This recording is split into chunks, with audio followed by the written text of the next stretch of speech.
Hi guys, so I don't like relying on the Tory graph for news, but sometimes you need to go to the horse's mouth to understand what's going on, and it looks like Penny Mordaunt may be in a spot of bother.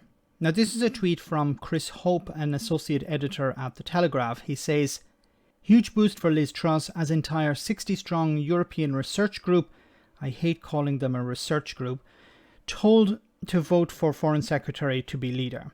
Mark Francois wrote to ERG members saying, "As previously agreed, I do hope that all of our group will now feel able to unite firmly behind Liz." The second part says, Mr. Francois said the ERG had backed Suella Braverman or Miss Truss. It had agreed that if one got through, we would row in behind that candidate, whichever one it might be. As previously agreed, I do hope that all of our group will now feel able to unite firmly behind Liz. I was a bit surprised when I saw people like Jacob Rees-Mogg and Nadine Dorries come out in support of Truss some days ago. They of course stood outside number 10, which also points to Boris Johnson backing the Foreign Secretary. But why Truss? She isn't a real Brexiteer. She is a political opportunist with no ideology. There are a number of different theories floating about this. She's easy to manipulate. She will carry on as usual, something perhaps Boris Johnson wants.